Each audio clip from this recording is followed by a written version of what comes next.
Welcome to episode 2 of the OK Podcast. This is Jordy, the producer, aka PJ. This was a great episode. When starting a new podcast, you expect technical difficulties, and we had our first technical difficulty with Zoom while recording and lost about the first 10 minutes of audio. But the show must go on. So at first you will hear audio from our camera while we talk about Waffle House, some drama in the crypto world, and some of Grant's Carnivore update. If you want to skip to where the nice audio comes in again, scroll to about 10 minutes into the episode and you'll be good to go. We'll fix the audio issues next week, and I hope you enjoy.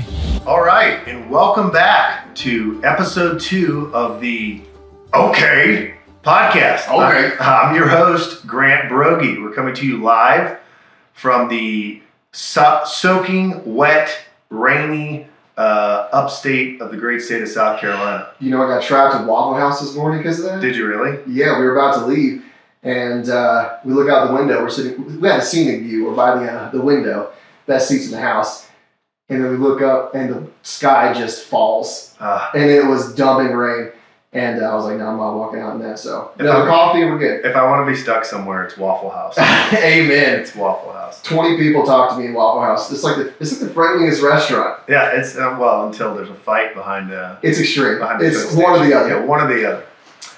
Today is January 9th in the year of our Lord 2024. Exactly 1 week from episode 1, which we'll talk about here in a second. The current price of Bitcoin is $45,664.60 as of right now. But I gotta say, I don't know if it was from X or where, but we did pick up some crypto nerds. Thank you. We like crypto nerds. We are crypto nerds. And they said we need to say the block height, Jordy.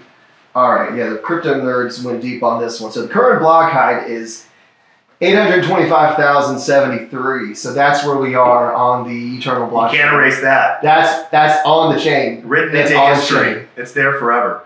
Actually, before we talk about episode 1, why don't you just give us a 60 seconds for the Bitcoin nerds of what happened today? Yeah, because everyone was excited, and then they weren't excited, and then it was fake, and then it was real. Let me tell you, I had a roller coaster of a day. All right, hit it. And then I want to hear about this Carnivore update. Sure. So, for those of you who've been following, I assume I'm talking to the crypto nerds. For you non-crypto nerds, I'll make this quick.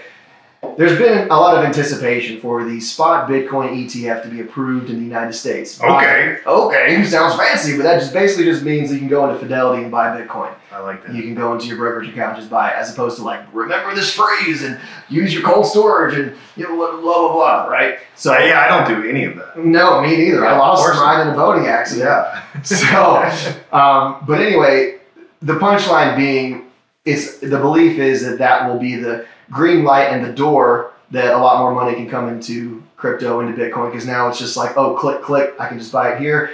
Financial advisors can now recommend this to their clients without getting fired, and they can just add an allocation to their brokerage account. It's a great thing. You got BlackRock coming in, and they never lose, so they're going to be having fun in the crypto world. But anyway, it was fake. Don't give away the punchline. So it was expected to be approved tomorrow, and then out of nowhere, we get a post on X from the SEC saying that all the Bitcoin spot ETFs are approved. Everyone freaks out. Everyone's excited. And then 10 minutes later, Gary Gensler, the chair of SEC, is like, just kidding. My account was hacked. My account was, quote unquote, hacked.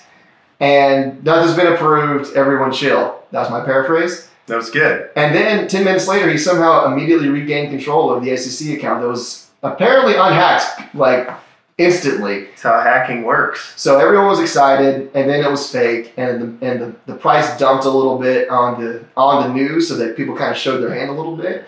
But now no one knows what's going on, because there's a lot of conspiracies about, hey, was this like a fake market manipulation? Was it really a hack? Who hacked it? Was the first SEC hacked, or was the Gary Gensler post hacked? You don't know. Could have been, who knows which one was hacked? And it's needless to say, it's always exciting in the world of crypto. So we were just going to start each show with telling you what the price was, and now you get that instead. But that's okay. And for the college football fans here that weren't included last night because there was no SEC football team in play, it's a different SEC. We're not talking about the Southeastern Conference. But anyway, enough of that. We'll move on to what's next. And I guess what's next is we'll give you a little training / carnivore update. So I'm on day 9 of the carnivore diet. I feel like last week didn't even really count. I was on day 2 or 3, day 2. And so really anything I said last week was probably the carnivore flu talking.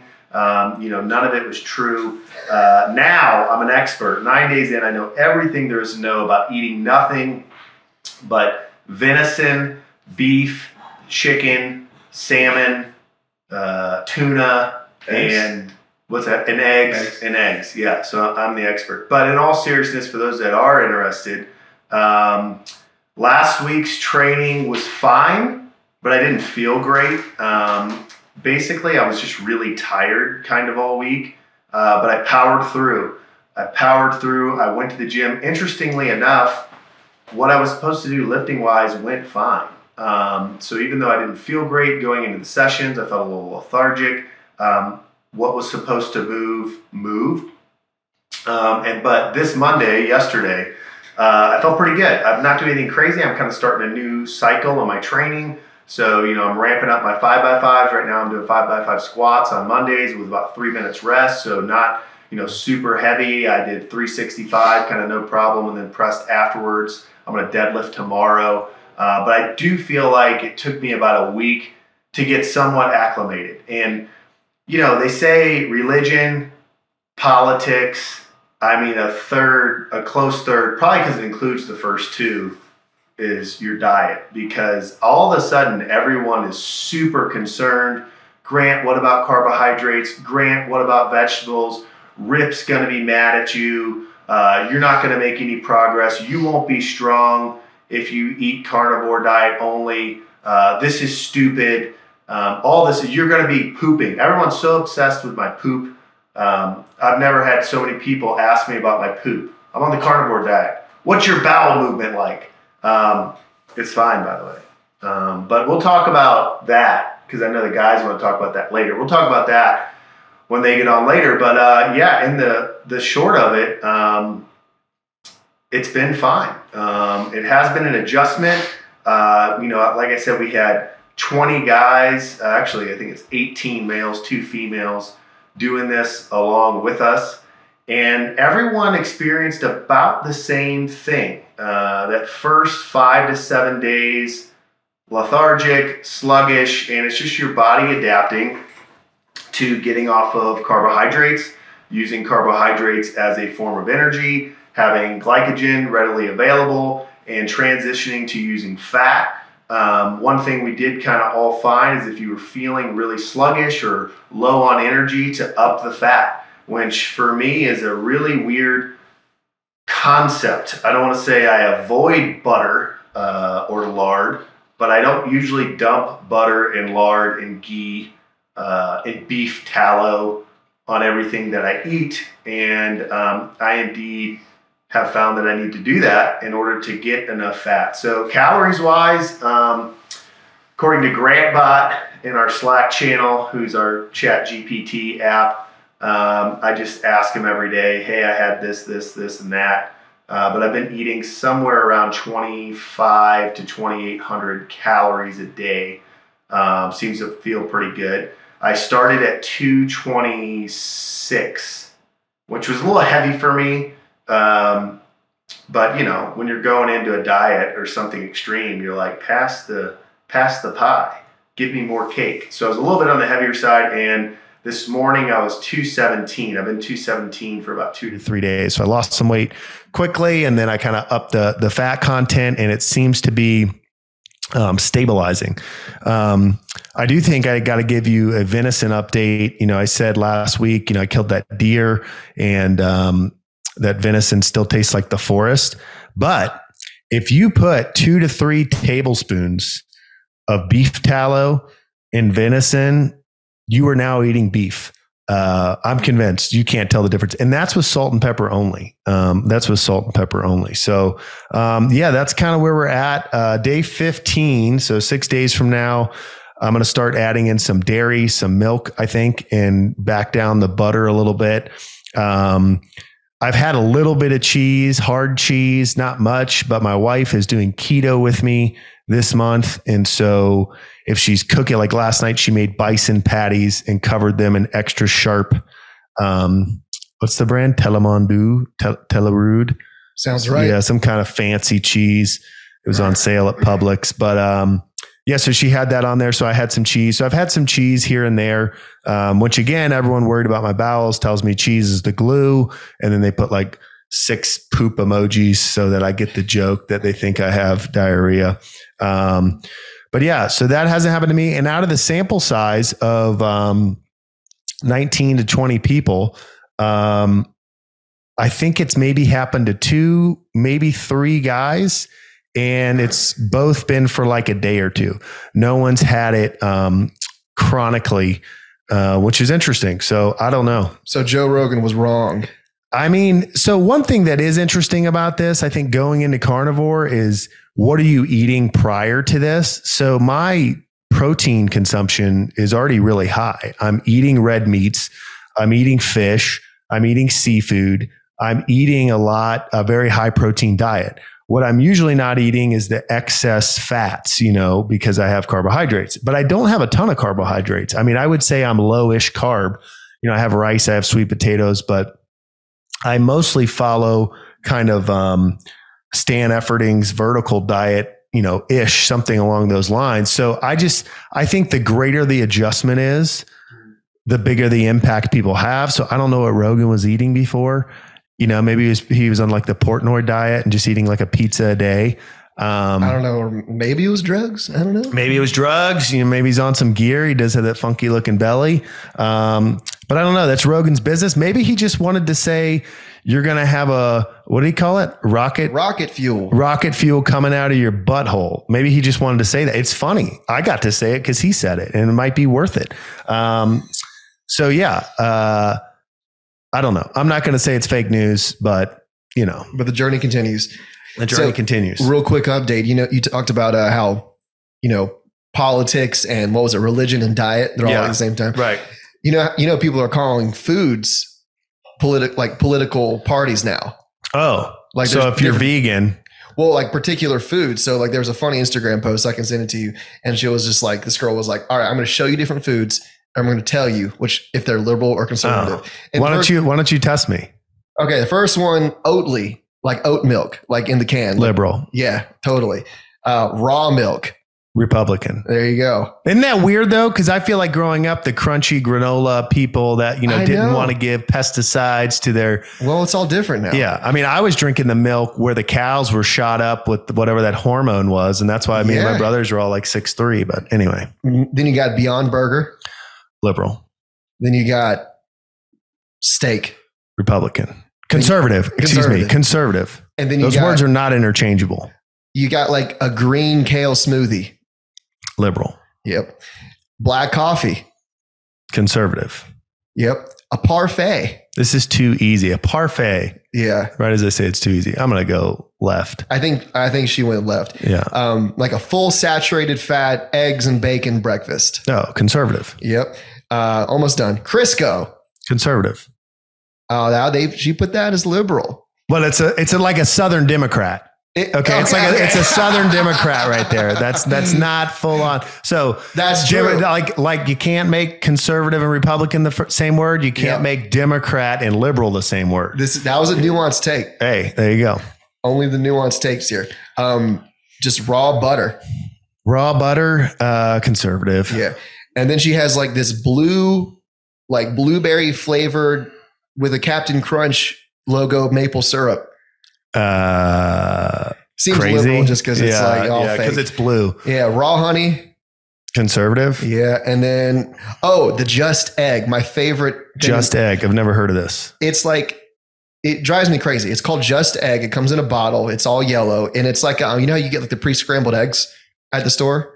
Yes, you know what I mean. It's that, but it's not Just Egg. It's all fake egg. It's like a vegan egg substitute that you could scramble. Okay, so it's liberal. It's liberal because it's vegan. Because it's vegan. Because it's fake. Why is it called Just Egg? I don't know. Because there's no eggs in it. There's no eggs. So basically, let me get this right. If it's from the ground or animals Yes. It tends to have conservative values. And if it's synthetic and highly processed, I don't know. I don't know. I think that's the gist of the reel. We're 12 minutes in and we've talked about Bitcoin and left and right wing foods. There's no way we're going to get any views on this episode. Are you kidding me? I would only listen to that. Which takes me to episode 1, which we should talk about. So Trey and Jeff, who will join us here shortly. I realized in episode 1, I never told you his real name is Trey. It's Robert Gottlich III in the South, or in that place they call Texas.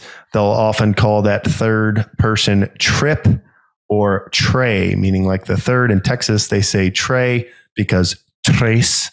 So his name's Trey, but it's spelled Tres. So we call him Tress. But anyway, when we were going to launch episode 1, I said, hey, what do you think the over under is on listens, downloads, views, whatever you want to call it, for episode 1? And Trey said 30 and Jeff said over, and I put the over under at 300. And I think I had a lot of faith in you guys. And so I'll say thanks.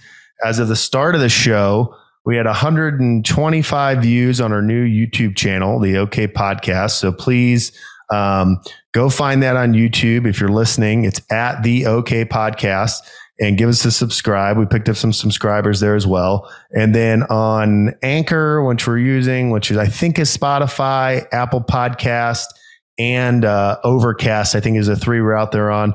We had 160, Math in Public, 160 plus 125. That's 285. So 285. So I feel like the over, I'm like Vegas. I get the odds right every time.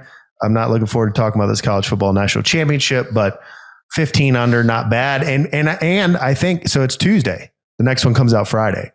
So we're going to bust the over big time. So I just want to say thanks. There's been folks that have asked me to make a podcast for a while. They didn't know I was going to bring on my 2 buddies and PJ, but we did. And so thanks for listening and tuning in. We hope each episode gets better quality wise. Hopefully the sound was okay. We did have a few Zoom technical difficulties that we think we fixed, some of the audio clipping there. So hopefully that's better this week. There's some position improvement, as we say in the Marine Corps, happening at the gun positions there in Texas and Utah. So hopefully those, that is a little bit better, but we appreciate you tuning in. Tell your friends, subscribe on all the platforms, like them, leave a comment. So far, only positives. Only positives. Only positives. And also, if you have any questions or you want us to talk about something or cover something or have interesting comments, leave a comment. Shoot them over. Let us know. Is it the okpodcast@gmail.com? I think it is. Let me double check. I was going to say comment on the YouTube channel. Yeah, comment on the YouTube channel. That works because it's the okcast@gmail.com. The okcast@gmail.com. You can send one there. You can comment on the YouTube channel. You can comment on X, which is where everyone cares about my carnivore diet. I do want to cover a little bit today, all-time PRs versus where you're at currently in your training. And I bring this up because in line with myself going carnivore, a lot of the questions I get is, are you going to get stronger? If you can get stronger on this diet, then, maybe it's a good thing, or there's no way you'll get stronger during this period. And so I'm going to talk to those that have been training a little while beyond the novice phase. So if you are just getting started in your training, obviously you're going to get stronger. Obviously you're going to get stronger if you've been, if you're just getting started. You're going to add 5 pounds, stress recovery adaptation is going to occur. And to be quite frank, if you're a rank beginner, it doesn't matter what you're eating. You could be eating Beyond Burgers. If there's calories going in, you're going to get stronger. Okay. But then as you ride that bell curve, or as you ride that curve, not a bell curve, as you ride that curve up, the stronger you get, the harder it is going to be to get stronger. And once you ride that up and you get your squat up and you get your press up and you get your deadlift up and your bench, when you try to add weight to those lifts, you're going to have to think about it more. And you're going to have to segment your year a little bit. You're going to have training cycles where you're trying to PR maybe all the lifts if you're a new intermediate, or if you're a more Advanced intermediate, and I'm not saying advanced lifter because I don't consider myself an advanced lifter. I consider myself a chronic intermediate lifter. But you're going to have to break up and try to focus on certain PRs. And so the reason I bring that up is people say, well, do you expect to get stronger? And the answer to that is no. I expect to hopefully PR something, mainly just so I can let the naysayers know.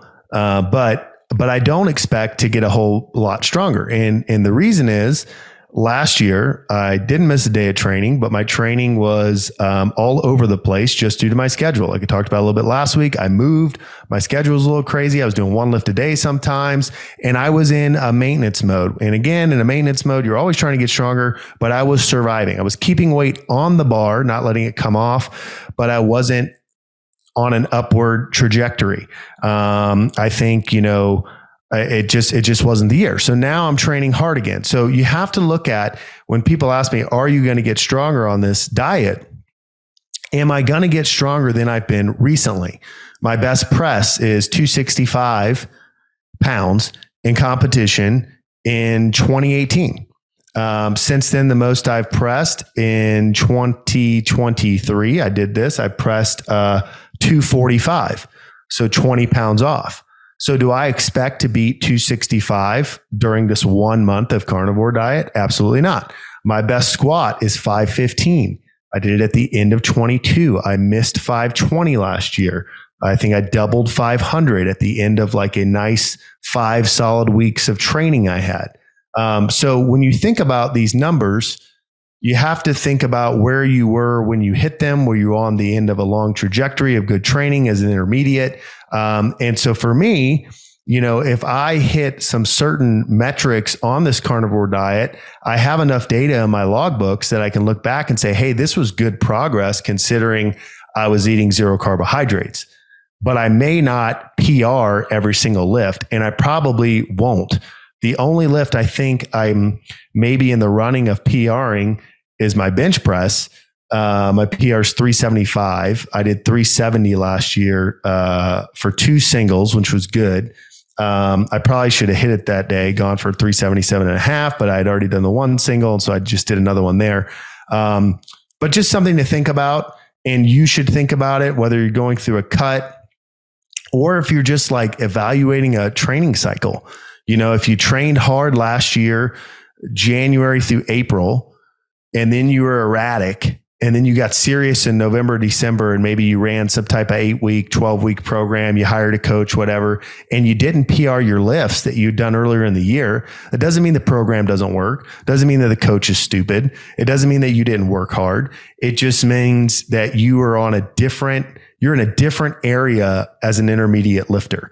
And so I hope I get stronger in all these lifts. I'm going to train really hard. I would like to, but I'm not comparing it to my all-time best stuff. I'm comparing it to recent stuff. And so when we do the breakdown video at the end, YouTube style, we'll talk about it here as well. But I'll put all those metrics up. Hey, here's my all-time best. Here's the best I did in 2023. And here's the best I did in January of 2024 while doing the carnivore diet. So I just wanted to toss that out there as people ask me. It's too much to tweet back at people. But yeah, anyway, carnivore gets a lot of chatting from people. Yeah, that was one of the most talked about parts of the podcast. People like that. I do have a question for you, and I think I saw a couple questions like this, and I'm sure other people are wondering this. You mentioned, you casually threw in that you are not an advanced lifter. Yeah. And to me, to my ears, that's surprising because I would think you are obviously advanced. Yeah. So why do you call yourself a chronic intermediate and not an advanced? Because now I don't even know what advanced means, apparently. Yeah. So what I would say is that, so a novice is by definition someone that makes progress session to session. And then an intermediate is someone that makes progress week to week, you could say, or maybe every 2 to 3 weeks. And an advanced lifter is someone that's following a training plan, maybe throughout the course of the year, that peaks a few times. And maybe they PR 1 or 2 lifts, which I know I just talked about a second ago. But what I would say is you're an advanced lifter when this is what you do. And I know that this is what I do for a living. And I talk about lifting, but I mean, you're spending 2 hours in the weight room, 3 to 4 days a week. Everything is dialed in 12 months a year so that every programming variable matters a bunch. And I'm just not there. I rarely want to spend more than 75 minutes in the gym. And I do my best, with eating all year long, but I definitely, make mistakes. I'll forget to eat. I'll overeat. So it's not all dialed in. So I think the advanced lifter is where all of these variables are dialed in to hit a PR a few times a year. So by definition, novice daily progress doesn't mean that every day your squat's going to go up, but it means, hey, I squatted Monday and then I squatted again Wednesday and I squatted more. I got stronger in 48 hours, intermediate weekly. But even on an intermediate program, you might be making weekly progress, but they might be in fives and, not where your highest singles or doubles have been or something like that. And I just found so much joy from people last week saying, you're an intermediate lifter, that now I'm the people's lifter. I got a relatably strong I got a bond to the everyday person there and say, I'm an intermediate just like you. I have setbacks just like you. But that's actually really true. I mean, it's not, everything's not linear, and that's where you see if you made a lifter or not. People come into the gym, people join our online services, and they train for 2 or 3 months where the progress is linear, and they love it, and they're telling their friends about it, and they're showing their numbers to their wives. Hey, look at this. She doesn't care, by the way.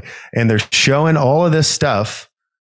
And then as soon as it gets real hard, like, you know what? No, I can't stay up and watch 3 more episodes of Reacher because I need more sleep. You know what? I do have to pound this protein shake right now, even though I don't want to, because I need more protein. You know what? I can't eat that crap or drink that because I care about my training. Hey, you know what? I just did my first set of 5 and I really don't want to do 4 more sets of this because that was awful.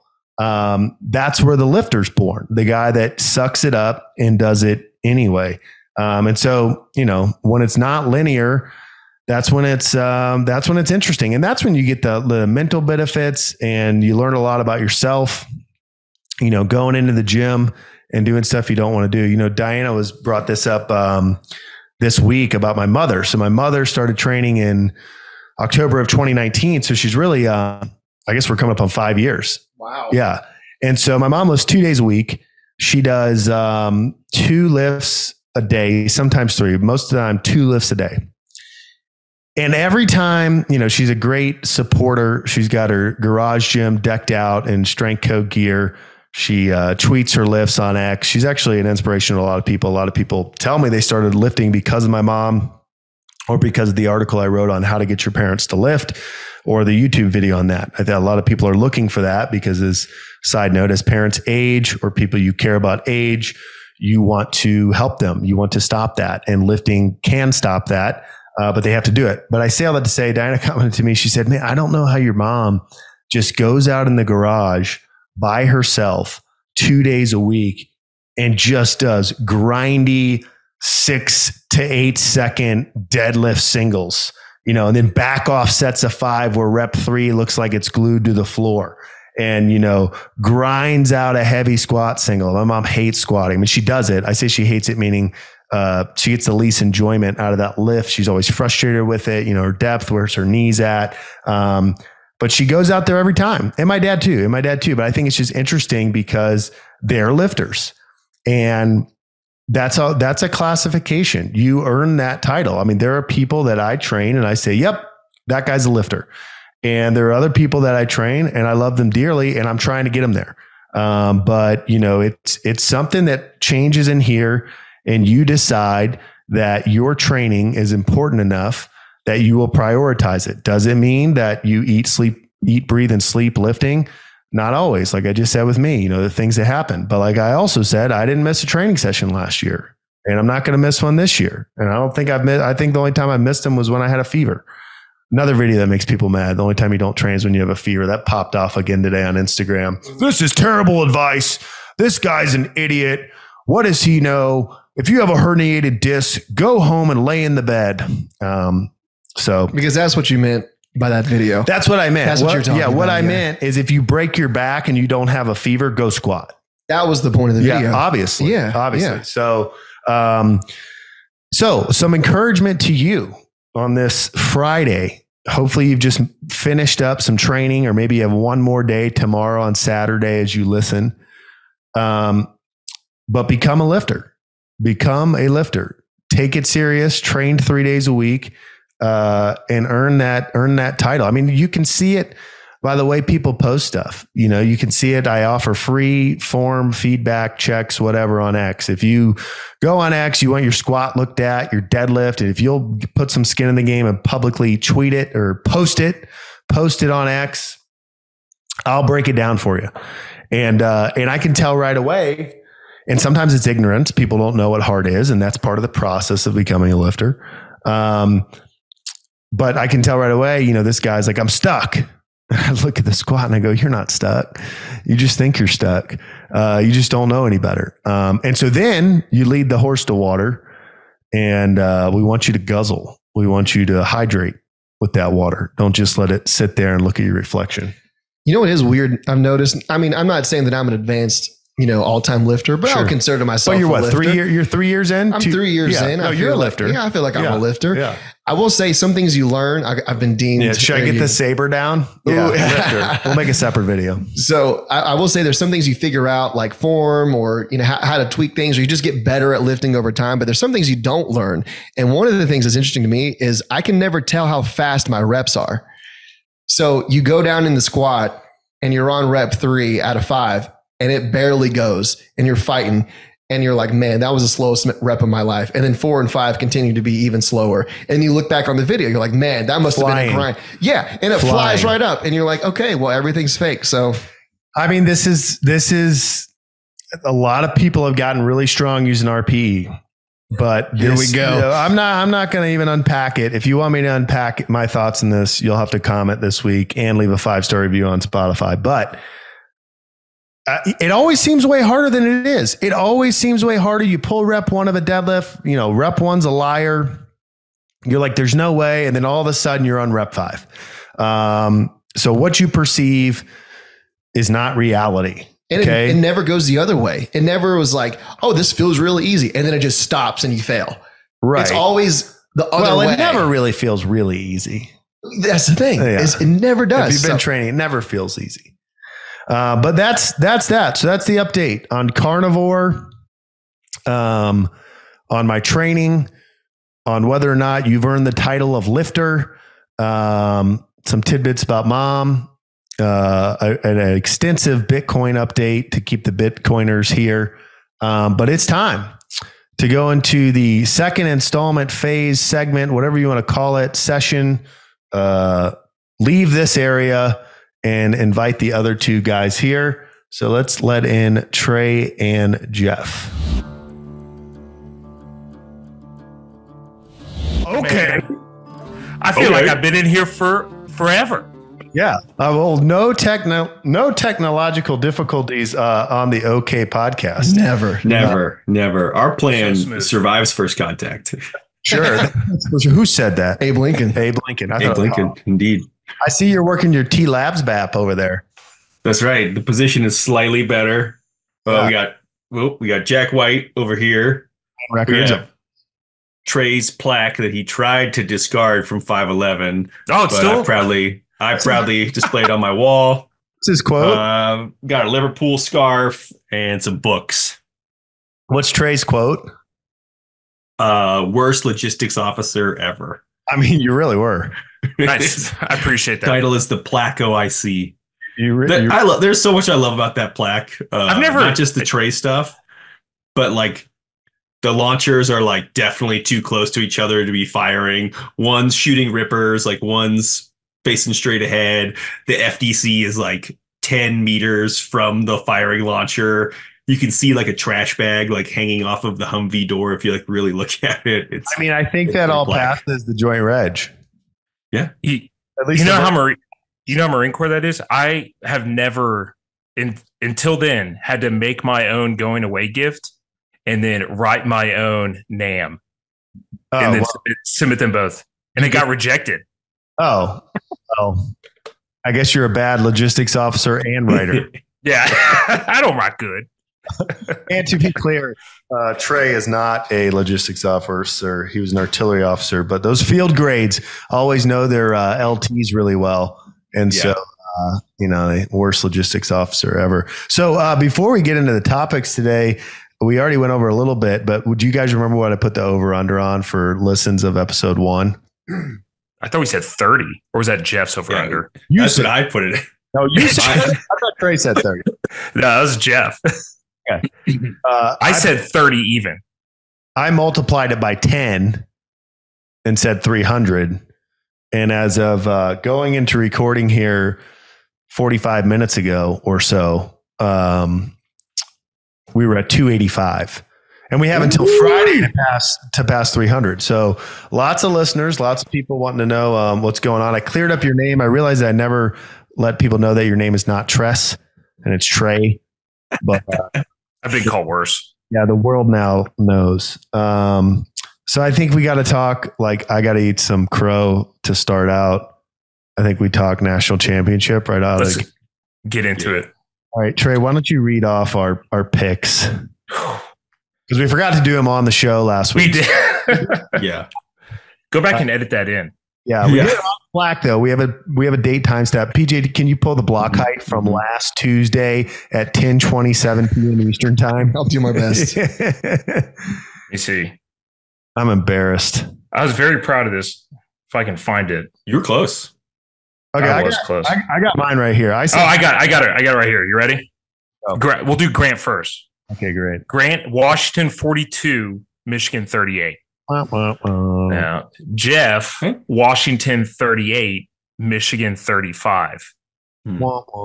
Trey, Michigan 35, Washington 17. What was the final score?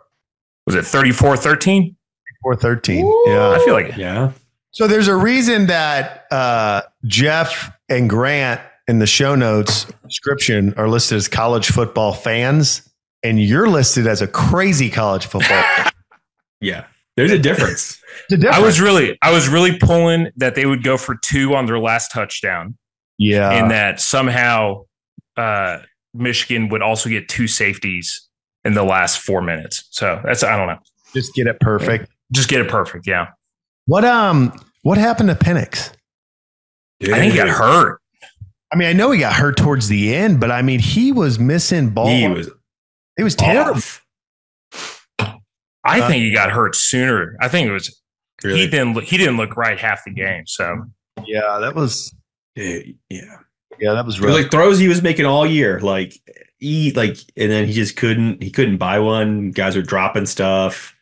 The whole team was just off. That defense wasn't though. Oh my gosh. They were trying to keep Oh man, they were trying to. I mean, they were in the game. Dude. I'd say into the fourth quarter. Yeah. There was still a shot. I mean, they never looked like they were mounting a comeback, but it was still within reach. Yeah. I was looking at the stats. They had Washington's rushing yards. Let me see if I can pull it up. It was like 55 total, through the whole game. They just were not running the ball at all. Which I don't know. I haven't really watched too much of them all year, so that just might be their MO. So were those the 2 best teams in college football? No, Georgia. I mean, Georgia beat both of those teams. Yeah. 100%. Harbaugh could have picked his favorite players from each team, and Georgia still would have beat them. Yeah. I was not impressed with Michigan, even winning that game. I was like, their defense is good. The second half, they didn't do anything. But plays were there and just drop passes, Penix missing throws that he was making all year. I don't know. The quarterback meditated. Yep. So we're good there. We are pro meditation around here. Mental health. Yeah. So I don't know. I think Georgia could have beat both of them, but I guess Portnoy's happy. I'm very happy. Yeah. Barstool Sports people are happy that are Michigan. Did he win $1 million, or did he like put $1 million on Michigan? I never know. He put some big bet. Yeah, and he put so many bets down that I'm pretty sure he's in the hole in his own personal betting. He's just like on the up and up from Barstool Sports. So, but yeah, college football over. Harbaugh going to go to the NFL? I assume he's going to be gone probably. I don't know, by the end of this month. He hasn't signed the contract yet, so NFL. Oh, interesting. Oh yeah, I think he's definitely. I've heard Chargers and Raiders. Okay, interesting. I just saw something that was like talking about Kirby Smart, like at least like listening to an offer from the Atlanta Falcons, and I was like, ooh, I would not. Oh, did you see the Falcons guy going off at the end of the game? And then yeah. That was pretty good. They ran for two. Do you watch the NFL, Trey, or just you stop at college? No, I watch some of the NFL. I'm not like fanatic about it. End of the Falcons game. Who are they playing? The Saints. Winston quarterback. So it's on the 1 yard line, and it's time to like they can kneel the ball, victory formation, and they hand it to the running back and score a touchdown. And so they lose like 48-13 or 17. And what's the Atlanta coach's name? Arthur something? Arthur Smith? Yeah, Arthur Smith just comes running up to DA as the initials for the Saints. That's all I remember. Comes running up to him and he's like, F you. Why'd you have to do that? And then they interview Winston in the locker room. He's like, man, it was a team decision. We wanted to give such and such a touchdown. What did Jimmy Johnson say? You don't want to celebrate and don't let us in the end zone? That's right. Yeah. Yeah. I thought Abraham Lincoln said that. No. That's true. Yeah. Yeah. Jimmy Johnson quoting Abraham Lincoln. Yeah. So, well, before we leave pro sports, what do we think? Billy B getting the can? That's ridiculous. I mean, that's what I hope not. I hope not. I hope not. The fact that he hasn't yet tells me he's conceding. I guess the problem was, they wanted to take over more personnel stuff, like hire a GM, because he's always done both jobs. Yeah. The fact that he's still there, I think they're going to keep him. But yeah, I watched that game. I was hoping in case it was his last game that they'd beat the Jets. You always want to beat the Jets, 15 in a row over the Jets, abysmal game. And then I was doing some work, and so I just turned on 98.5, the Sports Hub, Boston Sports Radio. Hey, this is Dave from Dirksbury. I just want to say, I know it was cold outside for this game, but there was not enough Patriots fans there, and they never put Bill Belichick up on the board, and that guy gave us 6 championships, and the fact that we weren't sold out there, I mean, I thought we were better than that, Pats Nation. That's all. I hang up and listen. That for like 2 hours, and I loved it. Not a single person was like, fire Belichick. That's so great. If he got fired, he'd have a job in the next half hour. Oh, yeah. Yeah. And if Vrabel got fired from Tennessee, so there's like some underground Patriots talk that. Oh, yeah. That could be interesting. I hope they keep him. I do too. Hopefully, I just like wanted to retire out of there and not get fired. What was her record? 4-13. Are they first pick in the draft? Second. Dude, there's so many good quarterbacks. Is the quarterback the issue? I haven't watched him. Yeah, Mac Jones was like pathetic all season. Mm-hmm. Bailey Zappi had some moments where he looks like a quarterback. He definitely looks more poised. Jones just looked like lost. Jones looked like 0802 second lieutenant being made a battalion logistics officer. Hey, resupply the battalion. And then make your own plaque. Yeah, and then make your own. Mac Jones. Trey, can we get, since you identify as an amateur lifter, can we get an amateur lifter update? Yeah, I got my 5s back today. That's nice. Okay. Yeah. No, okay. I did 185 today on squat. I'm still trying to take it easy until, I don't know, I don't trust the knee yet. Okay. So, and did then you do 180 last time, or are you just like perpetually doing 185? Like, are you trying to jump? I did 135 the last time and it felt good. So then I tried bumping it up. I probably should have bumped it up to 180. I feel like it's a large jump, but it felt good. It still felt good. So just take 5-pound jumps from there. There you go. I'll probably just do that. Did 225 on the bench. On the bench. Okay. Man. And then the gym I was at, because I'm in OKC, there's nowhere for me to do a deadlift. What? So was the bench press bar like affixed to the machine? it would have been like frowned upon, I think. Okay. Were the plates like an octagon? Yeah. Oh, literally the worst place to deadlift. Say we should. It was like a Lifetime Fitness. Yeah. Do we have a body weight update, Jordy? I think this morning I was still 182. Get that boy some milk. Gave him some today. Yeah, I drank this morning. Give him some more. We should turn the camera around. If there's not an IV of whole milk in that boy, Just right into your veins. I told him we'll put a camera on him when he's 200 pounds. Ooh, that's good incentive. I like that. Until then, no camera. Victim weight. We can't have victims on camera. No. Trey, you did want to ask me about your squat rack. dude. Well, I texted you. I think it was a while back when I first got this squat rack. I think I was texting you like, "Hey, how's my form?" And you go, "Is that squat rack made in China?" I think was your direct quote from Grant. Was your response? Yeah, he goes, That checks out. You need an American squat rack." So I am in the market for a new one. It's because the issue I have with mine is they're not, I don't know, like what makes a good squat rack? It's not the size of an F-250 like yours. Why is it 9 feet long? Or are you in like 0.5 camera mode? I got it for like $200. Good deal. Yeah. So I was happy with that. So my biggest beef with your squat rack is the separation between uprights that hold the bar. It looks like, well, one, they're slanted upward, which can be a pain. And then it looks like you're like 3 or 4 inches. So if your height is perfect, where you can get into there, not tiptoe, stand up, step it back, walk it in, then you're good. But I don't like your upright situation. But what I would say, well, one, I can honestly say this and clearly say this and not feel bad about saying this now that we don't make squat racks anymore. But to any equipment, the key is to use what you have until you're like, hey, I'm here 3 times a week. And now this squat rack really ticks me off. I'm going to upgrade. That's what I tell you. But it sounds like you've been getting your 5s back. Yeah. You've been staring at it? Trying to. Okay. Yeah, that squat rack looks like I robbed an LA Fitness and just put it in my garage. It's not great. It is not. Gets the job done. I'm going to sell you the squat stand that, well, Grant sold it to you and then you sold it to me. I can sell it back to you. And then maybe in 2 years, you sell it back to Grant. Ooh. It's like this circular squat stand. Squat rack that PJ owns.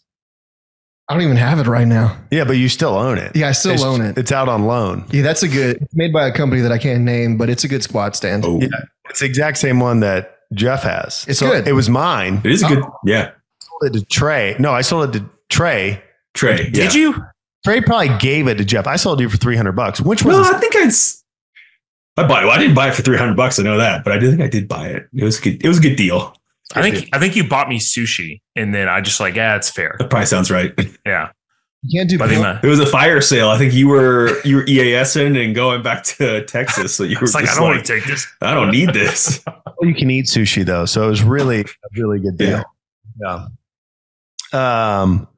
All right. Well, yeah. I think when you're ready for a squat rack, I don't know. There's a lot of options. I like 4-post cage. A lot of options. 4-post cage, 2 inches or less between spacing throughout. I like pins more than straps. Some people like strap safeties. I like the pins. And then you just get into the answer of, the question of, do you own your house, right? Well, the bank does, but yeah. Well, you make payments to the bank. I make payments to eventually own my house. Yeah. 2072, you'll own the house. Yeah, exactly. Yeah. No, but you just comes down to, do I want to drill this thing into the concrete or not? And, you can drill like that far into everyone thinks like they're going to drill in the concrete and like hit oil. I guess you are in Texas. Maybe Texas. Oh, maybe. That's what he's hoping for. Okay. Put a bunch of squat racks in your garage. I thought one of them was going to get oil. Yeah. Well, But so it just depends on the foundation or how the squat rack is aligned. If there's like a base down there, like the one that you own had the cross beam and stuff, so it's pretty stable, not drilled into. Whereas a lot of them now, the 4 posts, they need lag bolts, but that'd be a major question. So yeah, that wraps up the squat rack. Okay. Did you see Jack White back there? Oh, I'm not. Oh, there he is. That when he was making couches? Yeah, he's upholstering a couch in that picture. It's like he's upholstering a couch. I didn't know they made couches in the shape of guitars. That's right. Guitar shaped couch. For the longest time, Grant would always say that, and I thought he was joking about Jack White. And then, like, I read that somewhere that he used to do that. I'm like, oh, Grant was being serious. Oh, that was just Grant being Grant. And what does that mean? I thought it was one of our usual riffs. Yeah. No, the best part was Jeff told me that he's like, so before the White Stripes and Little Debbie and everything, there was like another one was called the Raconteurs, and then before that was the Dead Weathers. Is that right? Correct. Before that, 1996, it was somebody else. I forgot. But before that, he was making upholstery, but he was making vinyls, and he's putting the vinyls in the upholstery. I believe Jeff because Jeff has never told a lie in his life. True. I just ran with that. And then one night I was on duty and I just started like searching blogs. I remember this. Way too much information. I bought like a record on eBay for like $200. It was like a one release or something. And then I would just I would make the stories more interesting. Yeah. Yes. Just fair.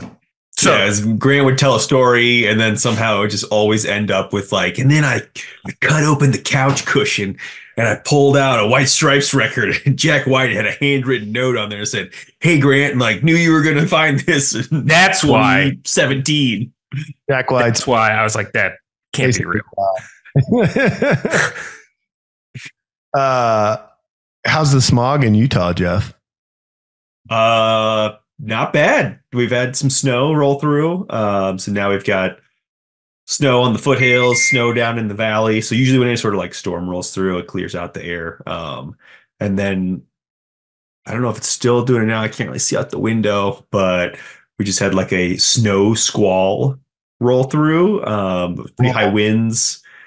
Kaylee was talking about how like it was hailing, but then also like, so hail's coming down, but like snow's coming sideways, and it was super windy as she was driving home from. That's a squall. I get, yeah, like high wind, usually like a really bad storm. I don't know the exact definition. Not like a squaw, like a Native American. No. I think like a squall. When I think squall, I think windy. Windy. Like really windy. Okay. I don't know why. How's it spelled? Squall. Squall. Can you read the definition, PJ? We got a definition coming up. I've never heard this word in my life. Is it because I'm homeschooled or is it because of the region I was raised in? Okay, here we go. A squall is a sudden sharp increase in wind speed lasting minutes as opposed to a wind gust, which lasts only for seconds. Sustained high winds. Yeah, out of nowhere. So yeah, that sounds about right. Basically, it's artillery. Yeah, that sounds about right. Okay. Thanks, Gunny Google. Appreciate that. What brings you? Yeah, so air quality is good right now. It was good. Good. So you flew your Met balloon this morning, and yeah. I got updated Met. I'll push it via my FATIDs. Okay. Don't worry, you can expect to take on the JPEGs or something like that. Yeah. I spent like that 18 months or whatever at Anglico, and then 9 months in the IRR or whatever it was, 10 months, and then came back, and there was like all these terms, and I'm like, wait a minute, I can't remember. 10 years we use the exact same equipment, like OE 254, like Vietnam era stuff. I'm gone for like 2 years from artillery, and I come back and they're like, oh, that's going to be uploaded into the Wizamadoo, and this one will go to the Wakamahoo. And I was like, what is happening? So my favorite is we'd be like prepping to go to the field, and that we'd be up in the conference room like talking about it. And then it was like everyone was in there, and then someone would use an acronym, and then like Grant's in the back, and Grant would be like, "What does that mean?" To this, and then the person would be like, I don't know. They'd be like, Oh, beats me. And the truth of the matter is, I wasn't trying to do a gotcha moment. I just you had no idea. I don't know. I would like to know what you're talking about. A homeschool deficiency, or is this a boot deficiency? Oh, no one here knows what that word means. No one has any idea. Classic military. Classic. What else you got over there on the topic list, Jeff? Oh, what was I Did you cry this week at all watching movies? I don't think I watched any movies. That was the play right there. Just don't watch movies. Testosterone. No movie, no cry. That's right. My favorite. Who sings that? Bob Marley. Yeah, Bob Marley. No movie, no cry. Yeah. Coming out with a movie right now. Yeah, there is one. I'm gonna cry. I can't decide if it looks okay. I don't know. I don't really know anything about Bob Marley, but okay. Carnivore update. How's it going? Yeah, so it's going on. Talk about that earlier. We talked a little bit. Well, I had said on there that I was going to save a lot of it for you guys. I mainly just talked how everyone has an opinion on what it is that you eat now. Like, I mean, it's just like everyone's like out to get me, but everyone wants to know about my poop. Like, all they want to know about is my poop. What about your poop? How's your poop? You must be pooping all the time. So many poop emojis. Yeah. Poop. I couldn't sleep. I was thinking about that the other night. I was thinking about your doorbell, and you were thinking about my poop. Yeah. Maybe that's what Jack White meant. Oh my gosh. The poop song. It could be. But no, I'm pretty regular. I'm holding steady at like 217 pounds. So I'm like 7 pounds down. I think I'm on the other side of the keto fog, and I don't think I'll ever eat vegetables again. Really? I'm just kidding. I was about to say. Collards are too good, but no, I feel pretty good. Good. Yeah. I want to. What about hard cheese? Hard cheese. Yeah. So I didn't think Diana would ever listen to episode 1, and I'll ask you in a second if your wives listened. And then she was like, I listened to the OK podcast. And I was like, oh, you did? What'd you think? Yeah. I laughed so hard when you asked what hard cheese was, and Trace, when you throw it at him and it hurts. I thought it was a good joke. It was really good. That's a great definition of hard cheese. Also domestic abuse, but PJ has something on that. No, I was going to say, isn't it kind of true though? Yeah, I think if you throw hard, like, yeah, if you throw, I feel that's a good test. I think it works. Flop, cheese to the face, nothing. Hard cheese. That's hard. What's a cheese expert called? A cheesemonger? Is that what it is? Cheese expert. I think so. Wisconsin. It's like a sommelier, but for cheese. It's a cheesemonger, right? Let's call that a curd nerd. What was the laugh? I was like, oh, that's good. Oh yeah, Jeff's laugh. No, it was the old man. Oh man. I can give you guys an old man fishing. Wait, Trey, have you been fishing since last week? No. I don't want to talk about it. Oh, so you have been. You just haven't caught anything. No, I actually haven't been fishing, and it's a sore subject. I've talked about it a lot. Yeah. Well, I was supposed to go today, but it poured rain. We have like monsoons here in Greenville. Was it a squall? It was not a squall. Okay. It was just heavy rain. Jordy got trapped into a Waffle House. I did. And somehow left under 200 pounds. Oh, disappointing. Dang.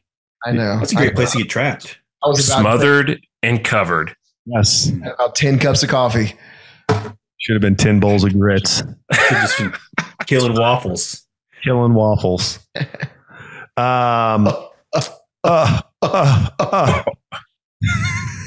Okay. So I was supposed to go today. Couldn't go today because of the rain.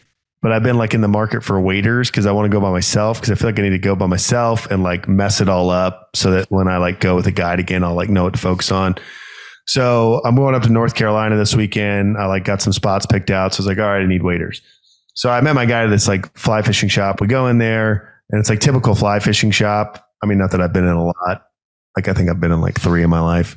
But okay, typical, like we sell high-end things, but if you buy them, we're kind of mad because now we got to restock the shelves. That kind of vibe. Okay. Yeah. Sounds like a fly shop. Yeah. So I'm in there and, he's got ones that he's like, all right, these are the Orvis Clearwaters.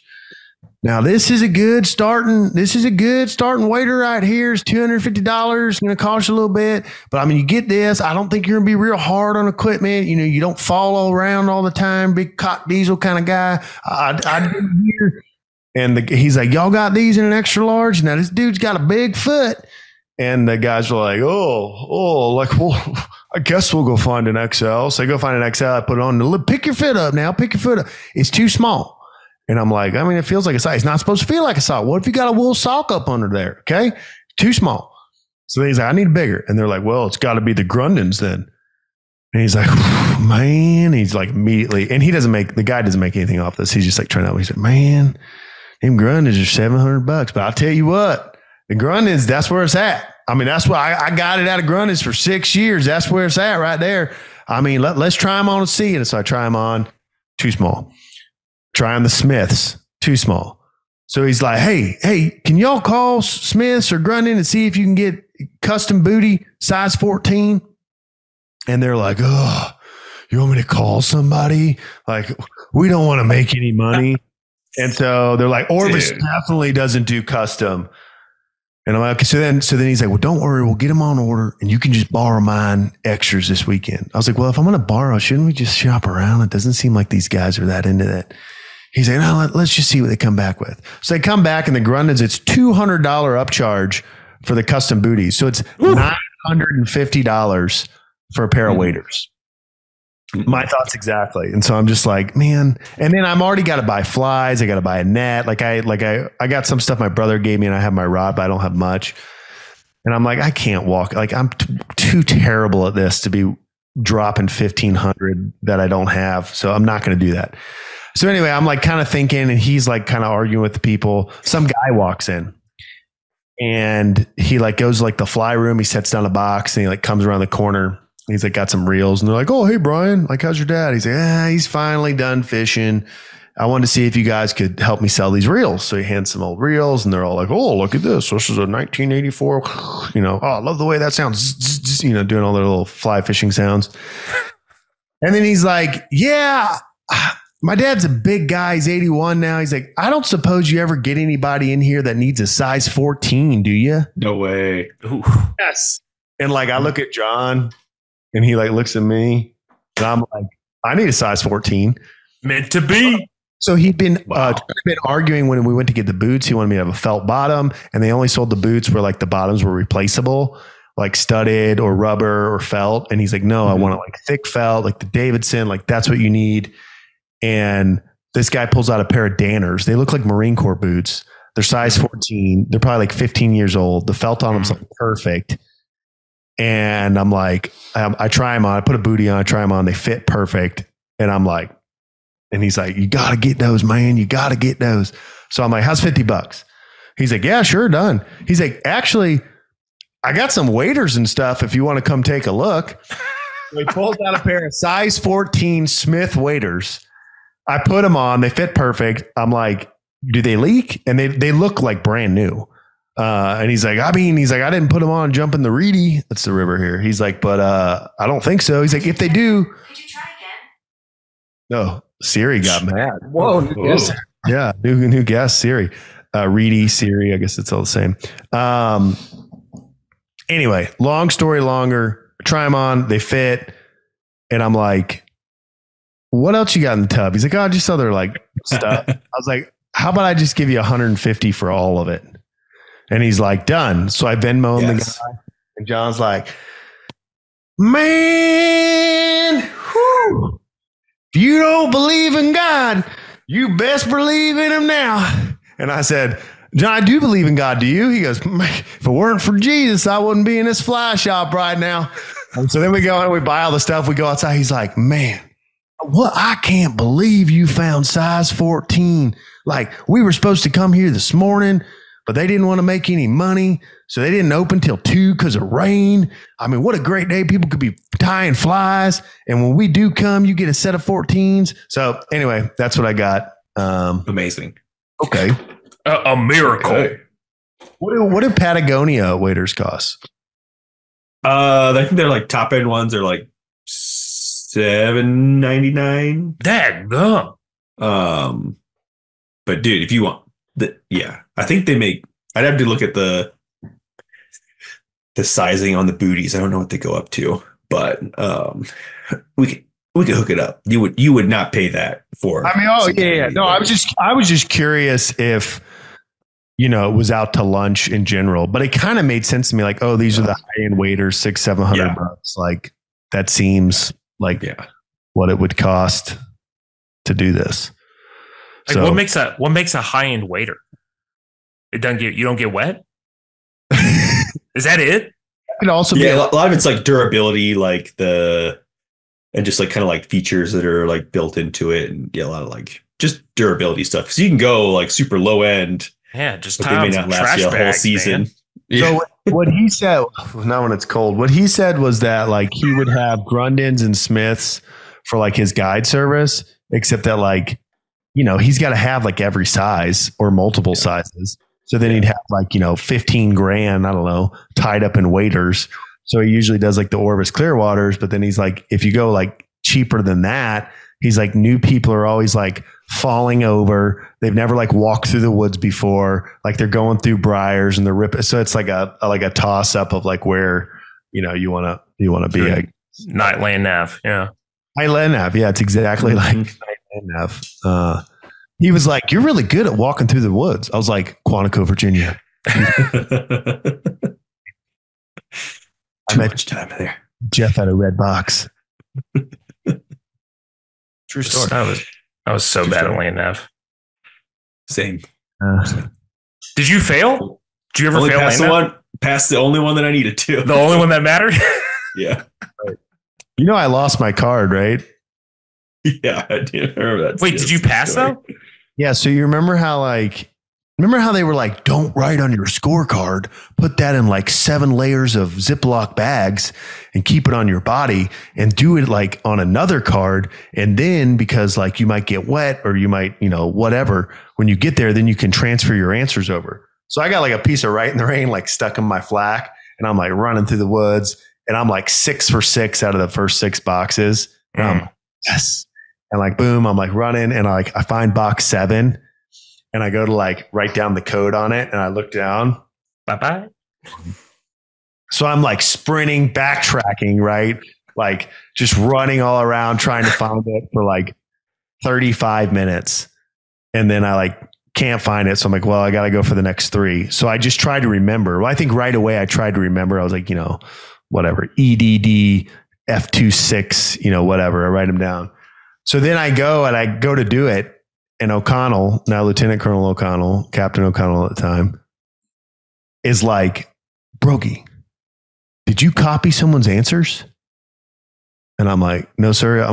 He's like, I know you didn't cheat. He's like, but you have all the right answers here, but they're just in the wrong order. And so I got whatever the minimum was. Well, what was it? 7 out of 10 or 70, whatever I had just enough. Yeah, I don't remember. And then I told him later and he was like, you dumbass. I was like, you're such a rock eater. But I passed. Oh, hey, it's better than me. Man, I did box to box on the final. And it was, I think my longest one was like 2. It was like 1.5 kilometers. It was something like that. It was like far away. And then before they started, they said, don't go over the razor wire. And I'm sitting there like halfway through counting my steps. This like 8-foot fence with razor wire on top comes out, rip my pants like all the way down the side, hop over, found the box. And then I get to the finish line. There's like another guy with ripped pants. And I go, yeah, stay strong, brother. Stay strong. You found that fence too, huh?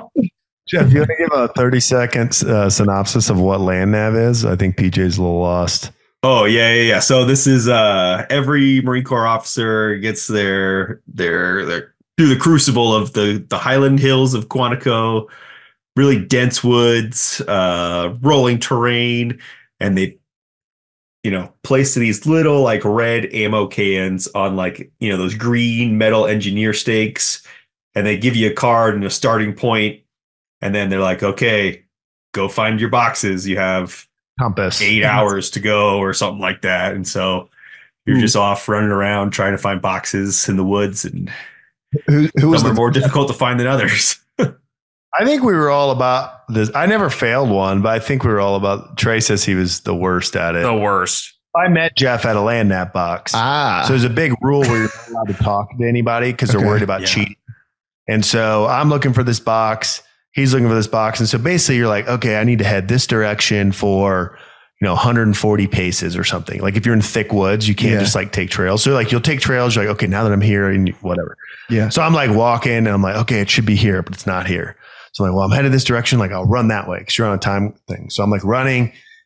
And like, as I'm running, there's like someone else like running and there's like this like gully and like down to the bottom of the gully is the box. And like, we're running and like, I see it and like, I don't know, or maybe Jeff saw it. I don't know. But like, we both were like looking at the box and like, we looked up. It's probably like a scene from like Lord of the Stars where like Frodo meets Bilbo. And it's like a romantic comedy. Meet cute. Yeah. Use the Force. Yeah. But we looked at each other and it wanted to be like, hell yeah, brother, we found it. We can't say anything. We're both like, just down and just like took off on opposite directions of the woods. And then when we got assigned to Fort Sill together, I was like, oh, you're the guy from the red box. Nice. Yeah, I recognize you. They're all red. True story. And then you started a podcast. Yeah, okay. And then we started a podcast. So I do got to say, it was pretty funny. I don't know. Well, I know Trey has a huge social media presence, but everyone was just messaging anytime I posted to me, all caps, okay. That's how I read it. Catching on. I think people's natural reaction is like, okay. Or I don't know. That's the only way I know how to say it. It's got to be how they're saying it. That's not true. I was looking for B-roll for Jordy the other day and I was going through some starting strength footage and I was like going to like the start of the deadlift. Ripta's like, all right. Okay. All right. Okay. We're going to start over here. And I was like, oh, we got to pull some of those okay sound bites and just like slice them in. When we hit it big and we have like, high production, we have like sound effects. I'll have Ripato's okay there, ready to go. Is this not high production? Soundboard. This is like, high up there in the NLP. I feel like this is a real podcast. Oh, okay. It's real. Yeah. This ain't no Chinese squat rack. Sure. I got a light and a microphone. Hey, you're looking good. I appreciate it, man. That's all you need. Yeah, position is improved. Did you guys tip off the old Lizaraga trained text thread about this, or did they just find it through natural occurrences? Just found it through natural occurrences. Yeah. I thought that was great. So I don't even like those. Oh, guys. I figured you put out it's awesome. I put it on like the medias. Yeah. Tell them, but I was so we got like a group of like 10 of us that were all lieutenants together, and we have a thread we're on, and it's just a wild thread. And immediately people were like, Jeff needs to shave. Great, tell him about steel on steel in the backyard. And there's a bunch of random stories. Viral. So, yeah. Which, Trey, I think it's time for a funny marine story of the week. Ooh. You got one down. Dude, I think I'm writing a book on. Okay. Well, I got enough. Chapter 1. Here we go. We'll do Humvee golf course. Okay. Just showed up to the unit. Brand new second lieutenant. The battery got back from an exercise and they're like, hey, we need to go close out the ranges with range control. So you're going to take a Humvee and go do that. And I go, okay. Okay. So I did. So I know exactly how Humvee's driven, what the rules are to driving it, if you should wear a seatbelt or not. And I know my way around this base just fine. Okay, I'm out. Okay. So they gave me the grid coordinates. I have a map in my GPS, and I got Corporal McConnell, the comm Marine. Sounds smart. And I go, okay, McConnell, we're going to AFA 6. And he goes, sir, I know exactly where that's at. I go, all right, dude. Yeah. Take me there. Cool. Go. So we start driving and we're like on this dirt road and it's like very apparent, like halfway through, McConnell has no idea where we are or where we're going. Shocker. Because then he turns around and goes, sir, I thought I knew where it was. I go, okay, fantastic. So I'm sitting, I got my map, I got my GPS, and I go, okay, keep going down this road, and it should be up here on the left. And I'm just sitting there in my map, living in. And he goes, sir? And I flip down the map, and we're on the base golf course. Like no joke, like on a green. And so I get out, and there's people there. So I think you have to ground guide because there's people there. So I'm ground guiding this up armored Humvee, like on the 18th hole of Pendleton's golf course, turn it around and try to go back and find this AFA. Luckily, we found it. And the guy's like, oh, yeah, it was already closed out. Like, you're good. I go, sweet. Okay, I'm going to head back. And I go, McConnell, hey, this stays between us, right? He's like, yeah. I get back. Everybody knew, like, immediately. Ace General was probably on that putting green. Oh, 100%. He's also got a Humvee golf story. Yeah, that's right. Just the other way. Go find the keys to the Humvee. So that's a good one. By the way, chapter 1. McConnell's now Captain McConnell. The Commarine? He's messing with you. I was like, I thought he got kicked out. I have no idea. Yeah, he's a good dude. I liked him. You been eating any organ meat? No. So when I messaged you this, ask if you're eating organ meat. Yeah. And you said no. Well, yeah, you are, aren't you? The liver is king. Liver is king is what I said. I have not on this run. I eat it quarterly. I don't eat it daily. I would rather die early than eat organ meat. Have you ever had liver hash? No, is it good? What's that? Good. So it's in the PD region of South Carolina. It's really popular. So right before you get to like the pulled pork on the buffet lines, like in the PD, which is like the middle of the state, like Florence, into some of Columbia, down towards a little bit of Charleston, like barbecues, like all buffet style. Okay. A lot of the South, but like in that region, like you go in, you buy the plate, and it's all like pre-made out there.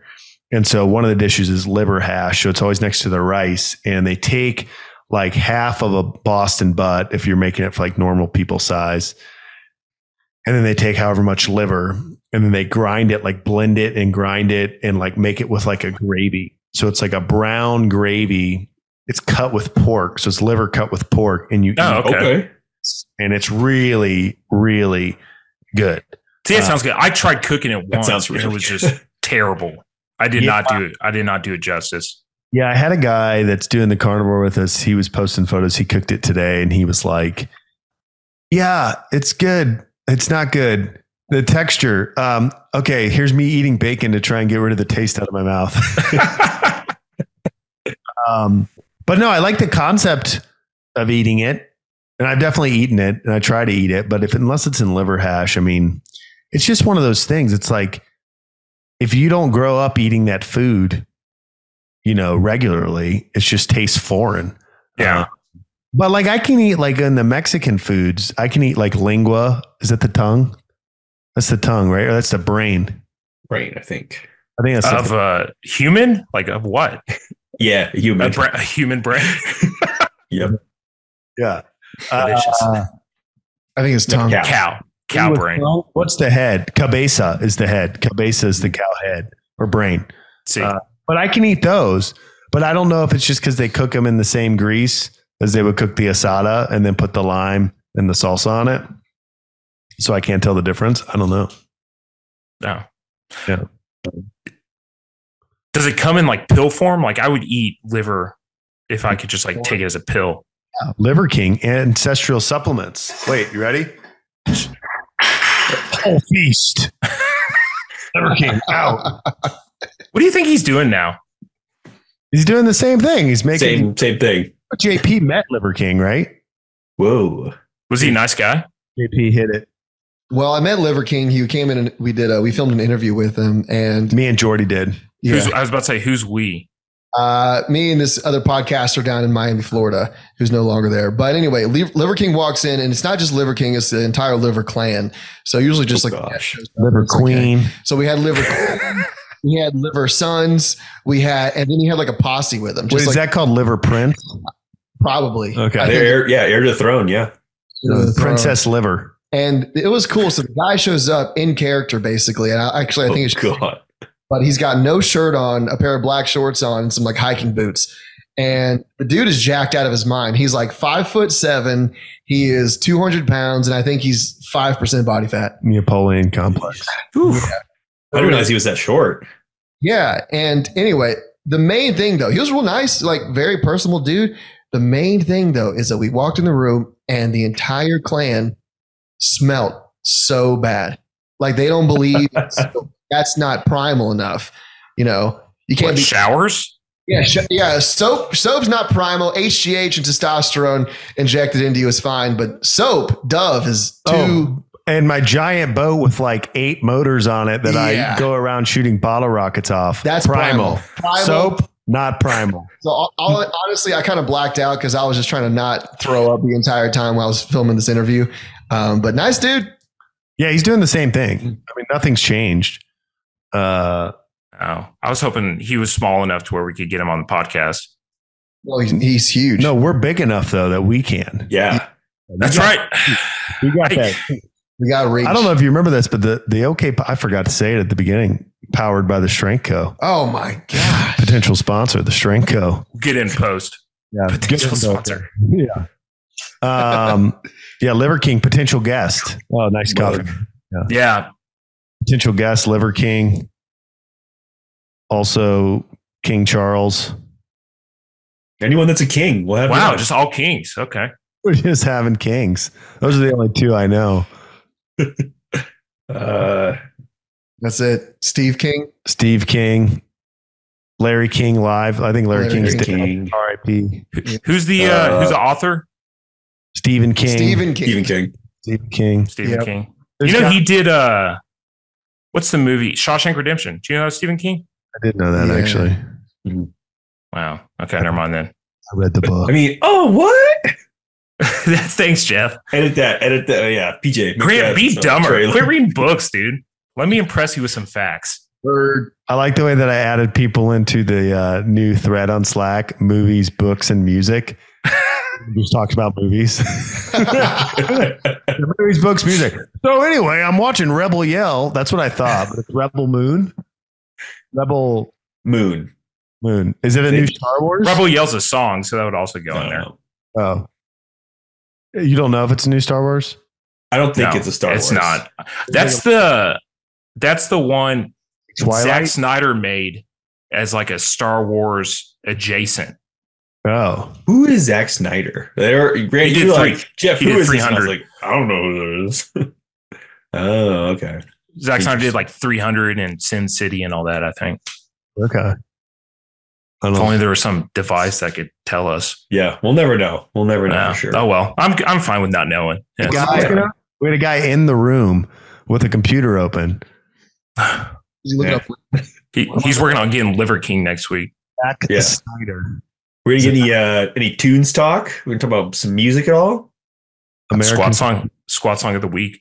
PJ, we made him look it up. Now he's gonna say it. Wait, what do you? Okay. Who is Zack Snyder? He's an American film director. Okay, what has he made that we've heard of? He did Rebel Moon. Let's see. State the obvious. Known for 300. It's heart being right, man. King of the Dead.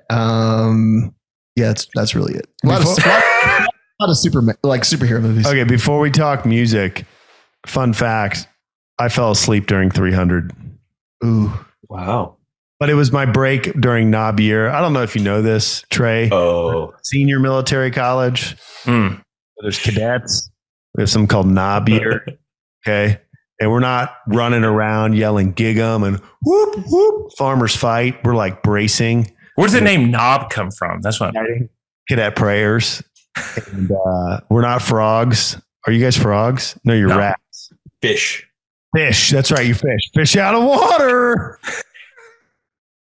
Anyway, I have a good A&M story about that. Yeah, I'll learn. It was during my Christmas break, and so I was really tired, and so we went to see 300. It was like 300's out, and I remember going into the theater, and then like someone like bumping me, like it's over, Broggi. I was like, oh, great movie. Was it a good nap though? Great nap. Yeah. Great nap. So every time top 10 all time. Every time I need to go to sleep, I just put on 300. Have you seen 300 since? Oh, Sparta. Wait, you got a fish story? Yeah, the first time I ever like knew anything about Texas, or before I knew anything about Texas A&M, I knew it existed, but so my freshman and sophomore year at Auburn, I was in the ROTC program, but like not on scholarship. But I was on like the drill team or whatever.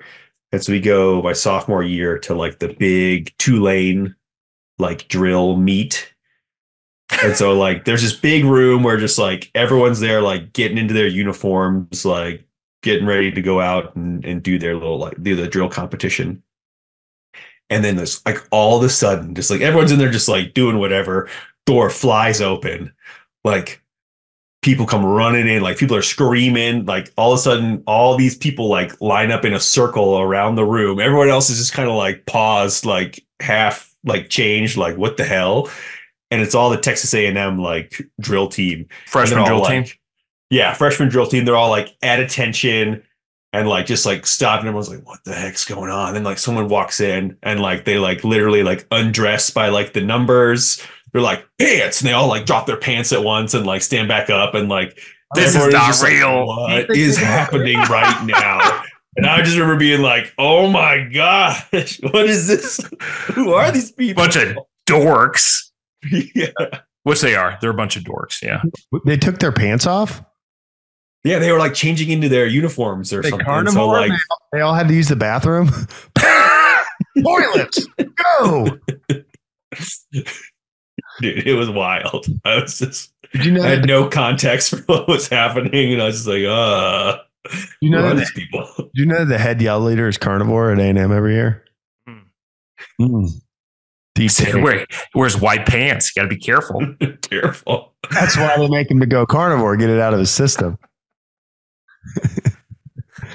All right. I think why don't we talk a few tunes and then maybe start bringing this ship in for a landing. What's everybody listening to? Anything good? Anything new? Like underground stuff? I feel like what's Jeff's squat song? Usually. Like we all know the answer. Usually? Yeah, we all know the answer. Yeah, it's usually Fleet Foxes. Yeah, dude. There's no particular Fleet Foxes song. That was fun. But that's what I'm listening to most of the time. So that's just usually what's on. So I remember the first time I saw you, like you were like squatting. It was like heavyweight, like 300, close to 400 pounds. I don't know. I was like blown away. And then I think it was 500. 500. It could have been 6. Yeah. Keep going, Trey. It could have been 6. I don't know. And then Jeff, I was like, oh yeah, Jeff's gonna get it. And then he puts on Fleet Foxes. I was following the light. I was like, what is happening right now? Rempy used to always think that was funny. He's like, man, imagine being Jeff and just like getting down to a 225 snatch, listening to Fleet Foxes. Hey, whatever works. Whatever works. I listened to, so that is the hardest transition. So in the rock climbing gym, like we built out the fitness studio. It has all our equipment. So like all that's great, but I don't have control of the music. But I have been waking up a lot earlier since I'm carnivore. Mm-hmm. So there's nothing to do. So I go to bed at like 10. So I've been going to the gym at like 6 in the morning, 6:30. So there's usually not anyone there. So I went in the other day, I was like warming up and I realized there's no music playing. So I went to the front desk and I was like, hey, there's no music. She's like, yeah, there's just the route setters in here. Like I haven't turned it on. I'm like, can you put on Waylon Jennings radio? She's like, ooh. Sure. So I'm like pumped. I'm like, it's on. It's like Cash, Devil's Right Hand, Lonesome Arnie and Mean, Henri. And I'm like jamming and like I get to my first work set and like Taylor Swift comes on. I look at her, I'm like, what happened? She's like, sorry, I have to put on the normal playlist now. So But I like Waylon Jennings radio. That's my go-to. Solid. Okay. I'm lifting. If I'm coaching, I always put on like I'll either be whether I'm on Spotify or like Pandora. I'll just start with Norman Greenbaum, Spirit in the Sky, and just let that ride. Let that vibe ride. That's pretty good. Yeah. I've been doing Black Keys here recently. Black Keys, but old school Black Keys. Any gold on solid lifted music. Jim? Before that one. Ooh. It's like it's their underground music. You have to dig for it. But that, and then I think Grant turned me on to Rihanna. Hey, big Rihanna guy. BBHM. I'll just leave that initial there. Yeah. Desperado. Monte Carlo. Like Chevys. What's not to love? Always solid. You guys want to hear a quick pregnant Rihanna story? Yep. Okay. Of course I do. Yeah. This will be the test to see if Diana listens to episode 2. So I was getting work done on my house, and I had this old Marine major that used to live with me, and he moved out, but like Vogue was still getting sent to my house under his name. Like Vogue would come and I would just like throw it in the trash. Well, one day I was like on Twitter X, and someone was like, it was Twitter at the time. Someone was like, I'll just go out there and say it.